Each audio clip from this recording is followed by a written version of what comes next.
नमस्कार। अच्छी खबर सच्ची खबर की शुरुआत विघ्नहर्ता गजानन प्रथम पूज्य गणपति से, क्योंकि आज से गणेशोत्सव का शुभारंभ हुआ है और देश भर में हर तरफ गणपति बप्पा मोरया की गूंज है।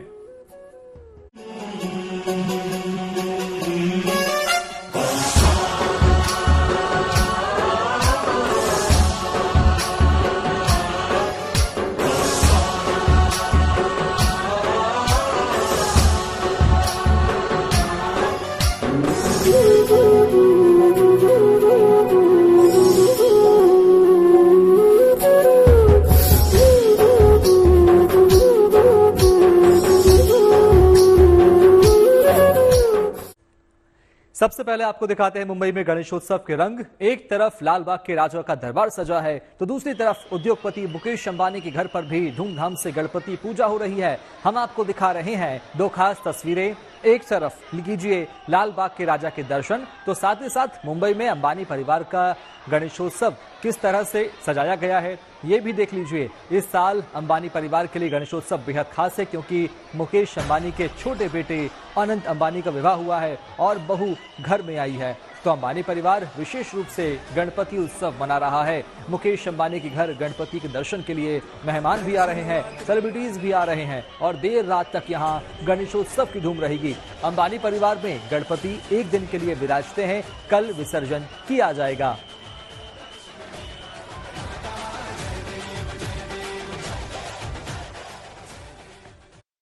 इस समय मैं मौजूद हूं मुकेश अंबानी के विशाल बंगले पर और गणेश उत्सव बहुत ही बढ़िया तरीके से यहां मनाया जा रहा है। ये साल तो वैसे भी बहुत ज्यादा खास है भाई, बहू रानी जो उनके घर आई है, लेकिन तस्वीरों से थोड़ा आपको दिखाते हैं कि किस तरीके से यहां का भी माहौल बहुत ही ज्यादा बेहतरीन है। साउथ मुंबई के इलाके में इनका घर है और घर के पास की जो सड़क है वो शुरू से लेके यहां तक बिल्कुल इस तरह की सजाई गई है। खास बात यह है कि ये देखिए घर के गेट के सामने इतना विशाल झूमर बनाया गया है और झूमर के आसपास बकायदा लाइटिंग से श्री गणेशाय नमः भी लिखा हुआ है और एक बढ़िया तीव्र सुरक्षा के साथ यहाँ पर भी जो है आप देख सकते हैं सिक्योरिटी लगी है। खास बात ये भी है कि अब बस एक बड़ी तादाद में बॉलीवुड के सेलिब्रिटी और भी तमाम इंडस्ट्रियों के सेलिब्रिटी जो है वो यहाँ पर आने वाले हैं। तकरीबन 12-1 बजे तक सारे ही मेहमान आ जाएंगे। 1.5 दिन की गणपति का उत्सव अंबानी परिवार मनाता है और कल जो है विसर्जन भी कर दिया जाएगा। उसके बाद अंबानी परिवार मुंबई के उन दूसरे पंडालों पर भी दर्शन लेने के लिए बप्पा का जाएंगे, जहां नामी गामी है, जैसे कि लाल बाग का राजा है, मुंबई का राजा और भी बहुत तमाम, क्योंकि हर जगह से अंबानी परिवार को निमंत्रण तो मिला ही होगा। मिला जुला के ये जरूर देखना बहुत ज्यादा अच्छा होगा भीतर का माहौल कि भाई अब बहू रानी आई है और एक अच्छी फैमिली मिलकर के क्या कुछ नया और ताजा गणेश उत्सव अपने तरीके से मनाती है। वीडियो जर्नलिस्ट महेश मोरे के साथ Dharmendra Dubey, good news today, Mumbai. आज गणेश चतुर्थी का पावन दिन है। आज से गणेश उत्सव की शुरुआत हो गई है। देश के कोने कोने में गणपति बप्पा मोरया की गूंज सुनाई पड़ रही है और पूरा देश इस उत्सव में रंगा नजर आ रहा है। हम आपको दिखा रहे हैं देश के अलग अलग हिस्सों में मनाए जा रहे गणेशोत्सव की खास तस्वीरें। न सिर्फ महाराष्ट्र और मुंबई बल्कि पूरे देश में अगले 10 दिनों तक गणेशोत्सव की धूम रहेगी। खास तौर पर मुंबई में बप्पा के दर्शन के लिए भक्ति, श्रद्धा और समर्पण का अलग ही रंग देखने को मिलता है। घर घर में बप्पा का स्वागत हो रहा है।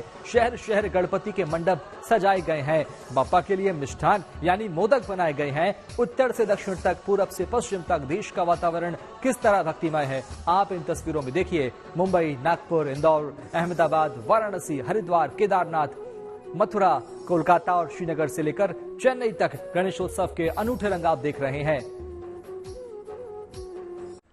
गणेशोत्सव की धूम वैसे तो पूरे महाराष्ट्र में रहती है, लेकिन मुंबई में बॉलीवुड के सितारों की गणपति के प्रति अपार श्रद्धा है। हर साल बॉलीवुड के सितारे पूरे भक्ति भाव से गणपति उत्सव में भाग लेते हैं और इस बार भी वैसी ही तस्वीरें नजर आ रही है। बॉलीवुड के सुपरस्टार सलमान खान की बहन अर्पिता के घर पर इस बार भी गणपति विराजे हैं। वहीं एक्टर रणवीर सिंह और दीपिका पादुकोण मुंबई के मशहूर सिद्धि विनायक मंदिर बप्पा का आशीर्वाद लेने पहुंचे, तो एक्टर अपूर्व अग्निहोत्री भी अपने घर पर गणपति लेकर आए। और पुणे में सिंगर कैलाश खेर ने पंडाल में जाकर गणपति की आरती उतारी। मुंबई में कोरियोग्राफर धनश्री वर्मा और एक्ट्रेस अंकिता लोखंडे भी अपने घर गणपति को लेकर आई। देखिए ये अलग अलग तस्वीरें।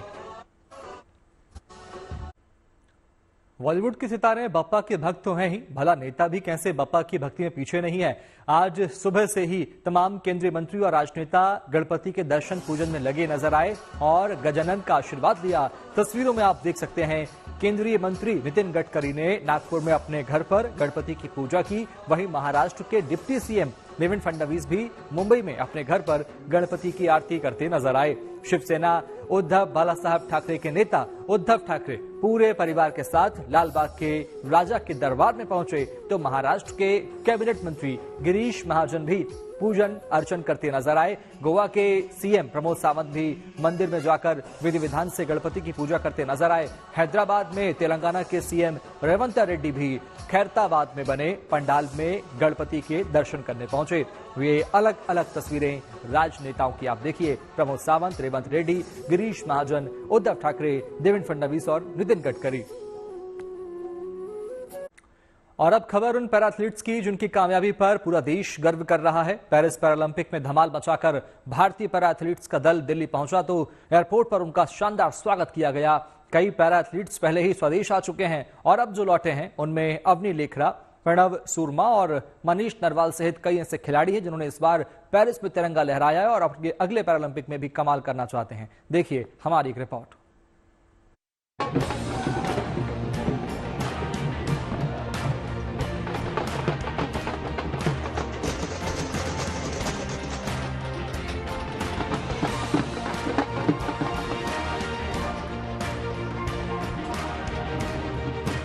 पेरिस में हिंदुस्तान का परचम लहराकर लौटे ये पैरालंपिक के सूरमा हैं। खेलों के महाकुंभ में देश का नाम रोशन करने वाले ये वो दिग्गज हैं जिन्होंने तमाम शारीरिक दिक्कतों और बाधाओं को मात देकर शानदार मुकाम हासिल किया है। 2024 के पेरिस ओलंपिक में मेडल जीतकर लौटे इन एथलीट्स को स्वदेश की धरती पर कदम रखने पर फूल मालाओं से लाद दिया गया। दिल्ली के इंदिरा गांधी अंतर्राष्ट्रीय हवाई अड्डे पर ढोल नगाड़ों के साथ भव्य स्वागत किया गया तो ये खिलाड़ी भावुक हो उठे। सर, सभी देशवासियों को मैं धन्यवाद बोलता हूँ इतना प्यार देने के लिए और इतना स्नेह, सबको मैं धन्यवाद बोलता हूँ और ये मेडल पूरे देशवासियों का धन्यवाद सर। बहुत खुशी मिल रही है कि इतना मान सम्मान मिल रहा है और बहुत अच्छा लग रहा है देश के लिए मेडल जीतना। बहुत अच्छा लग रहा है, बहुत अच्छा लग रहा है। ऐसे लग रहा है कि हम घर आ गई हूँ और सबका प्यार जो वहाँ था वो वापस आके मुझे और दुगना मिला है। सब पूरी टीम को थैंक यू कहना चाहूंगी कि उन्होंने ये पॉसिबल कर पाया।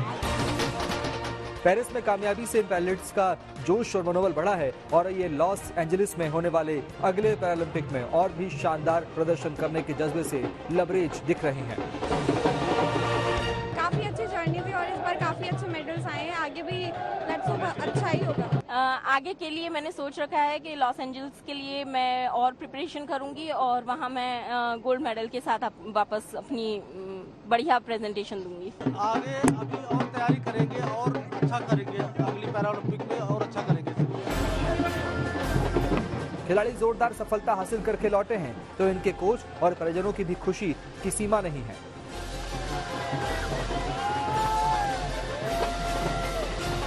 बहुत तैयारी चल रही है, हम लोगों ने रसगुल्ले मिठाई सब बटाई है, बहुत ज्यादा खुशी हो रही है। एक अपंग बच्ची होकर के उसने नाम रोशन कर दिया पूरे वर्ल्ड का। मुझे नहीं, पूरे गांव को, पूरे देश को खुशी हो रही है सर। हाँ, और सभी बच्चों के लिए मैं बधाई देना चाहती हूँ। बहुत सारे पैरालंपिक में मेडल लेके आए बच्चे। प्राउड फील हो रहा है हमें, बेटा जो ना सिल्वर मेडल लेके आ रहा है। पहले भी इसने ओलंपिक में गोल्ड लिया है, तो जब थोड़ी चूक रह गई थी इस इवेंट में तो वह चूक मालिक ने जो है आप पूरी करवा दी। देशवासियों का प्यार था, देशवासियों का आशीर्वाद था, जिसकी वजह से जो है ना मतलब मनीष ने सिल्वर जीता। बताया जा रहा है कि पैरालंपिक में मेडल में जोरदार उछाल की बड़ी वजह इसमें शामिल होने वाले खिलाड़ियों की बढ़ती संख्या है। 2016 के रियो पैरालंपिक में भारत के 19 खिलाड़ियों ने हिस्सा लिया और 2 गोल्ड मेडल समेत 4 पदक जीते। इसके बाद 2020 के टोक्यो पैरालंपिक में भारत के 54 पैराएथलीट्स शामिल हुए और 5 गोल्ड मेडल समेत 19 पदक हासिल किए।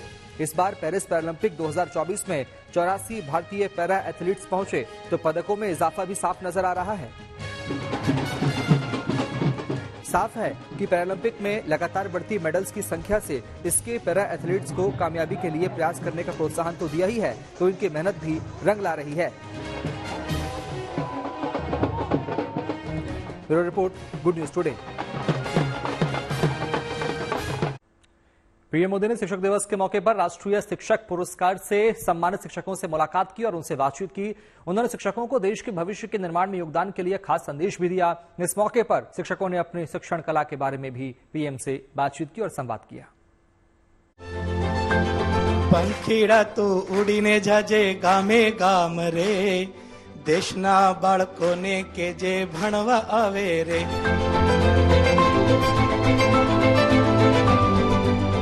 आपने मेरा भी क्लास ले लिया आज।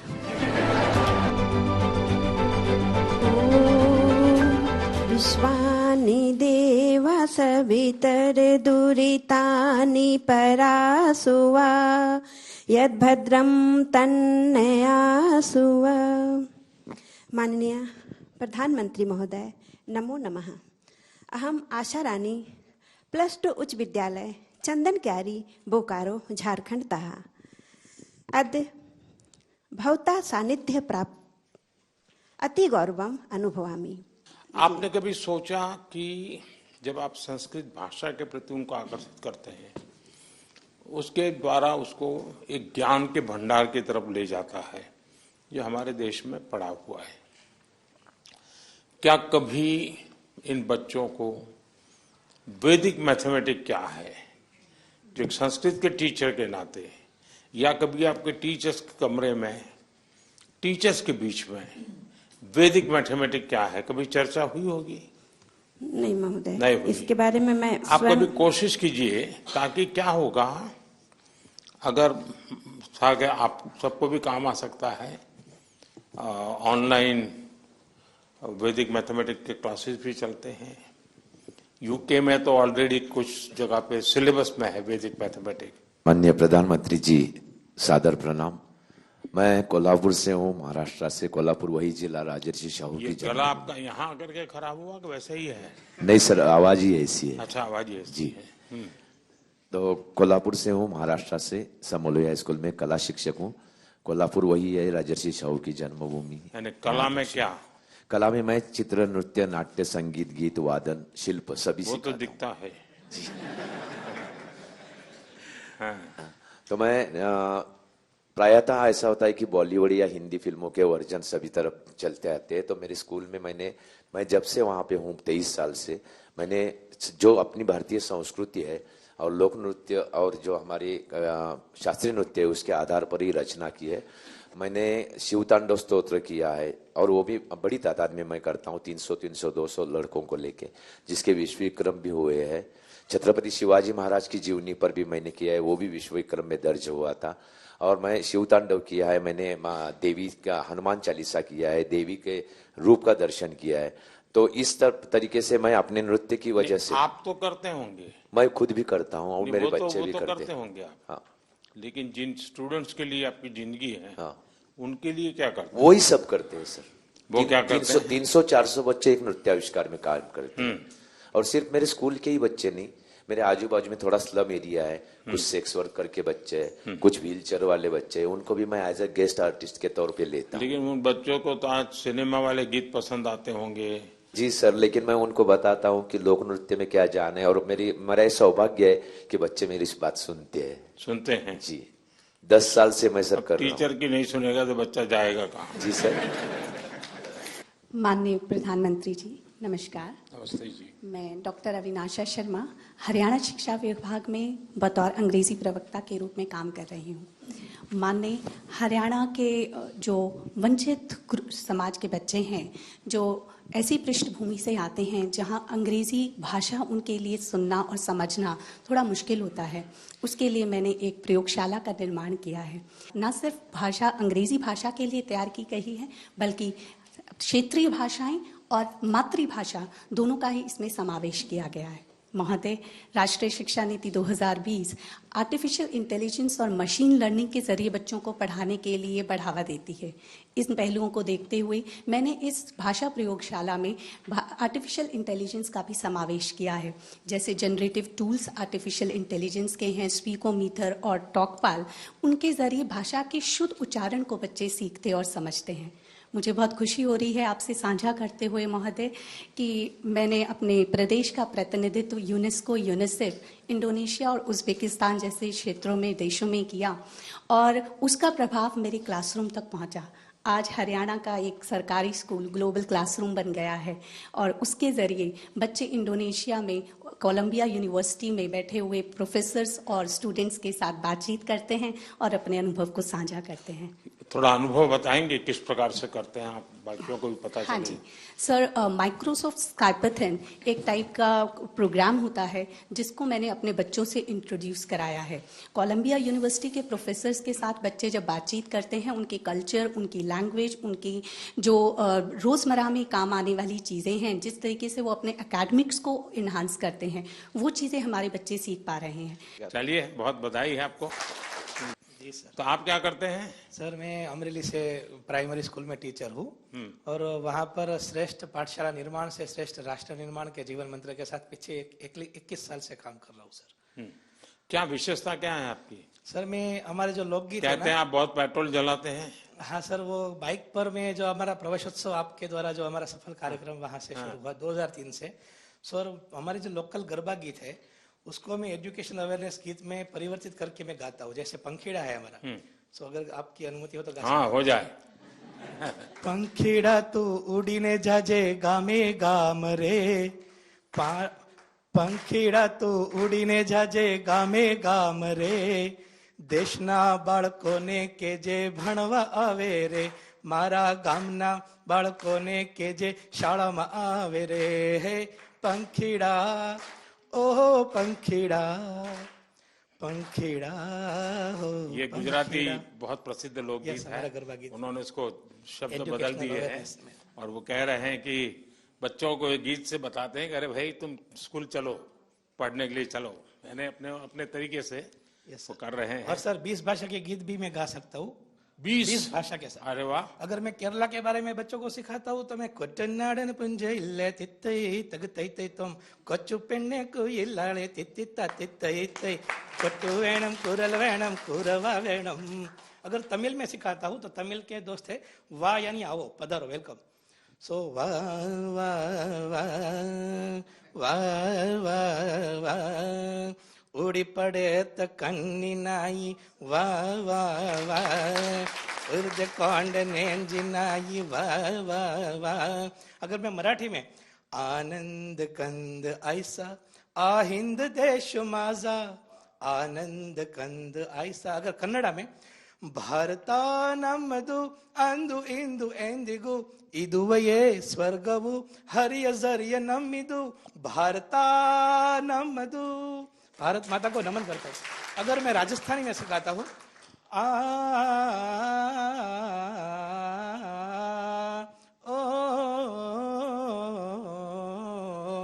ओ कुण बीजे बाजरो ये बदहरी, ओ कुण बीजे मोड़ में वामी सहरी। बहुत बहुत बढ़िया। Thank you sir, thank you sir. Sir एक भारत श्रेष्ठ भारत, यही मेरा जीवन मंत्र है सर। आपने उस विरासत को संभाला होगा, मुझे बहुत अच्छा लगा। साथियों, मेरी तरफ से कुछ खास आप लोगों को संदेश तो नहीं है, पर मैं जरूर कहूंगा कि ये सिलेक्शन होना ये एक बहुत बड़ी पूंजी होती है, लंबी प्रोसेस से निकलता है। पहले क्या होता था मैं इसकी चर्चा नहीं करता हूं, लेकिन आज कोशिश है कि देश में ऐसे होनहार लोग हैं जो कुछ को नया कर रहे हैं। इसका मतलब ये नहीं कि हमसे कोई ज्यादा अच्छे टीचर नहीं होंगे, किसी और विषय में अच्छा नहीं करते होंगे, ऐसा नहीं हो सकता। ये तो देश है, बहुरत्ना वसुंधरा है, कोटि कोटि टीचर्स ऐसे होंगे जो बहुत उत्तम काम करते होंगे। लेकिन हम लोगों की तरफ ध्यान गया होगा, हमारी कोई विशेषता होगी जो देश की में खास करके नई शिक्षा नीति के लिए आप लोगों के जो प्रयास हैं वो काम आ सकते हैं। मेरी तरफ से आपको बहुत बहुत शुभकामनाएं, बहुत बहुत धन्यवाद।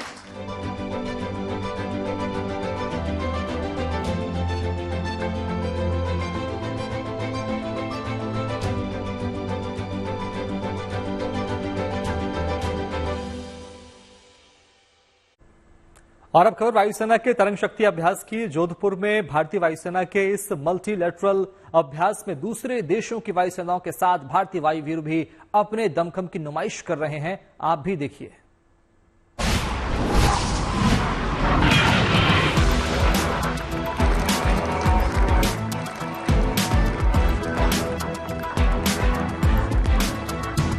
जोधपुर के आसमान में तिरंगे का ये शानदार फॉर्मेशन मंत्रमुग्ध करने वाला है।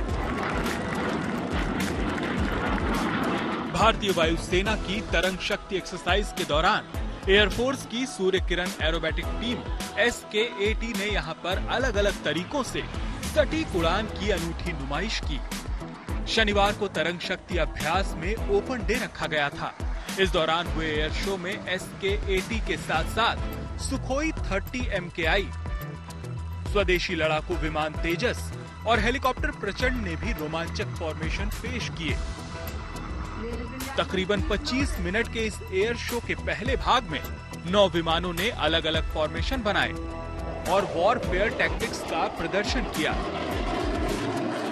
वहीं इसके दूसरे भाग में एरोबेटिक टीम ने छोटी यूनिट्स में बंटकर किए गए अपने स्टंट से सबको रोमांचित कर दिया। तरंग शक्ति भारतीय वायुसेना का बहुपक्षीय अभ्यास है जिसमें 30 से ज्यादा देश भाग ले रहे हैं। तरंग शक्ति में हम 18 स्क्वाड्रन से फेज 1 में भी सुलूर में और फेज 2 में भी हमने भाग लिया है और मेरा एक्सपीरियंस अभी तक बहुत ही अच्छा रहा है। बहुत कुछ सीखने को मिला है इस एक्सरसाइज में, जो भारतीय वायुसेना के द्वारा ऑर्गेनाइज किया हुआ पहला मल्टीलैटरल एक्सरसाइज है। तो हमने बहुत कुछ सीखा है एयर कॉम्बैट के बारे में, जिनकी हम आगे जाकर इम्प्लीमेंटेशन करेंगे अपने एयरफोर्स को और भी बेहतर बनाने के लिए। तरंग शक्ति अभ्यास के दूसरे चरण के दरमियान शनिवार को जोधपुर एयरबेस पर योगा सेशन का भी आयोजन किया गया। इसका मकसद इस अभ्यास में शामिल तमाम देशों के वायु सैनिकों को शारीरिक फिटनेस के साथ साथ मानसिक तंदुरुस्ती का भी संदेश देना है। इस अभ्यास में भागीदार देशों के जवानों को आपस में घुलने मिलने का भी मौका मिल रहा है, ताकि ये अपने अनुभव और रणकौशल के गुर आपस में साझा कर सकें। हम हर मिशन से पहले सारे जो पार्टिसिपेंट्स होते हैं वो सारे मिलते हैं साथ में। मिशन की प्लानिंग होती है, मिशन उड़ने के बाद हम सारे फिर से साथ में मिलते हैं, मिशन की डीब्रीफ होती है जिसमें हम आपस में बात करते हैं और एक दूसरे की एक्सपीरियंसेस शेयर करते हैं, जिससे हमें सीख मिलती है कि आगे जाकर बेहतर कैसे बनना है। इस साल अगस्त महीने में तरंग शक्ति अभ्यास का पहला चरण 6 से 14 अगस्त तक तमिलनाडु के सुलूर में आयोजित किया गया था, जबकि इसका दूसरा चरण 30 अगस्त से जोधपुर में शुरू हुआ। तरंग शक्ति के पहले चरण में जर्मनी, फ्रांस, स्पेन और यूके सहित कई देशों की वायुसेनाएं शामिल हुई, जबकि दूसरे चरण में भारत के साथ America, Sri Lanka, Australia, Japan, Singapore और यूएई के एयरफोर्स हिस्सा ले रहे हैं। ये अभ्यास 14 सितंबर तक चलेगा। Ashok Sharma, Jodhpur, good news today. और इसी के साथ अच्छी खबर, सच्ची खबर में इतना ही। देश दुनिया की तमाम अच्छी खबरों के लिए आप देखते रहिए गुड न्यूज टुडे। नमस्कार।